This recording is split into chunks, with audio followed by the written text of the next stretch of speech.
Hello dear students. Today, we are going to learn about Andrew Marvell, a famous English poet. We will talk about why Andrew Marvell is called a metaphysical poet. First, let us understand who Andrew Marvell was. Andrew Marvell was born on March 31, 1621, in England. He was not just a poet but also a politician. He worked in the government of England during his time. But today, we are focusing on his poetry.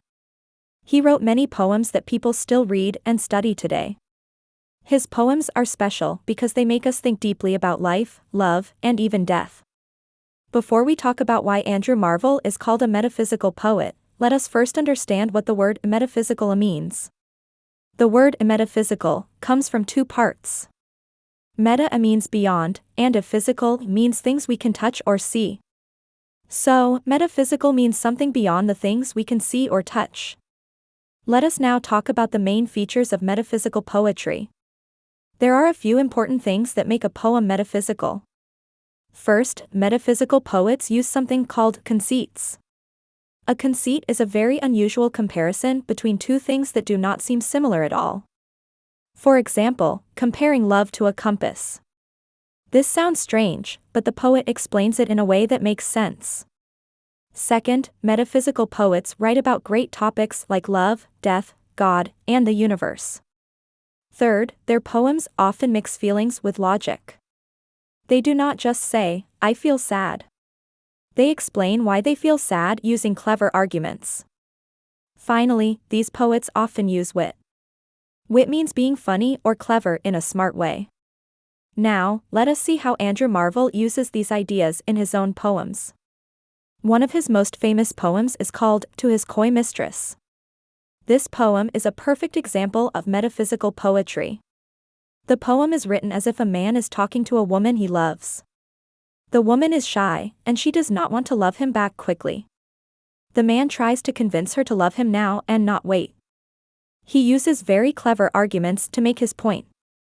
In the first part of To His Coy Mistress, the man says that if they had all the time in the world, he would spend hundreds of years just praising her beauty. He says he would spend 200 years looking at her eyes and 30,000 years admiring her heart. This sounds very romantic, but it is also a bit funny because no one can live that long. The poet uses this idea to show that time is very important. He is saying that if time were not a problem, he would take forever to love her slowly. This part of the poem shows Marvell's wit. He is being clever and funny while talking about love. In the second part of the poem, the man changes his tone. He says that time is actually very short. He tells the woman that they will not live forever. One day, they will die, and then no one will care about her beauty. He uses very strong images. For example, he says that after she dies, worms will eat her body in the grave. This sounds scary, but Marvell is trying to make a point. He wants the woman to understand that life is short, so they should love each other now. This part of the poem shows how metaphysical poets explore impressive themes with logical arguments. In the third part of the poem, the man tells the woman that they should love each other now while they are still young and alive. He says they should make the most of their time. He uses another unusual comparison, conceit, here. He says they should roll all their strength and sweetness into one ball and move forward in life together. This is a conceit because it is a strange way to talk about love. But it makes us think about how love can be strong and exciting. This part of the poem shows how Andrew Marvell mixes feelings with logic. He is not just saying, "I love you," but giving reasons why they should love each other now. Let us talk more about how To His Coy Mistress fits into metaphysical poetry. First, the poem uses conceits. The comparison of love to a ball or to time eating them up is very unusual. These comparisons make us think deeply about what the poet means. Second, the poem talks about time, death, and love. The poet is not just writing a simple love poem but asking questions about life. Third, the poem uses wit. Marvell makes us smile with his clever words, but he also makes us think about serious things.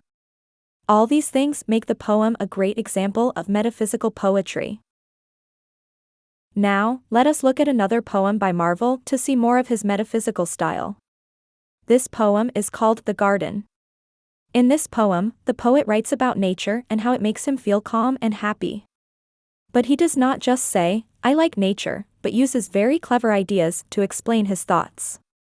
For example, he says that the garden is better than the busy world because it helps him think deeply about life. He compares his mind to a garden where thoughts grow like plants. This is another conceit because it is an unusual comparison. It makes us think about how nature and the mind are connected. In The Garden, Marvell also talks about metaphysical ideas. He says that in the garden, he can forget about the world and think about God and the soul.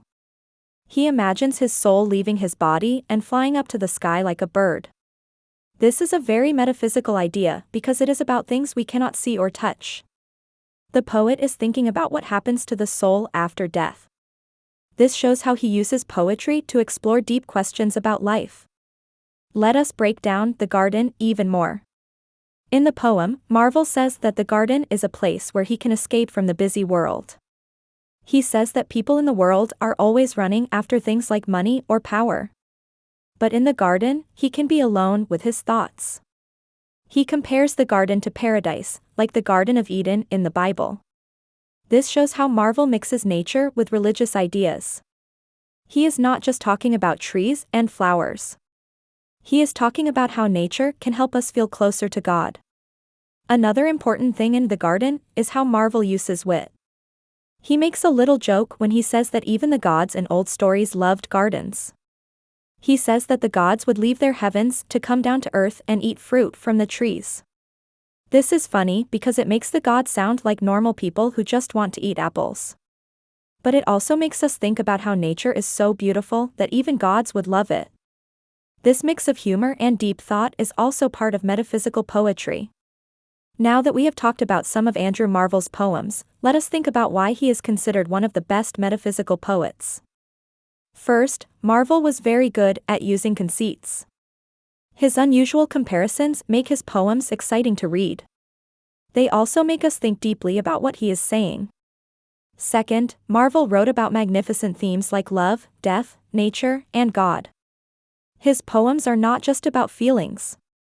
They are about thinking and asking questions. Third, Marvell used wit in a very clever way. His poems are sometimes funny, but they are always smart.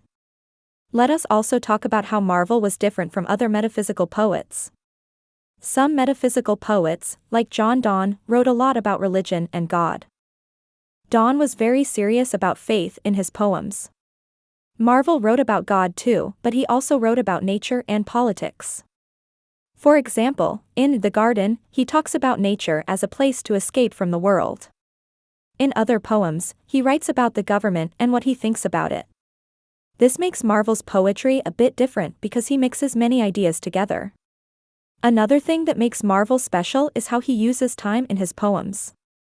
In To His Coy Mistress, he talks about how time is running out. He uses this idea to make his poem feel urgent. In other poems, like The Garden, he talks about time as something slow and peaceful. This shows how Marvell could write about the same idea in different ways.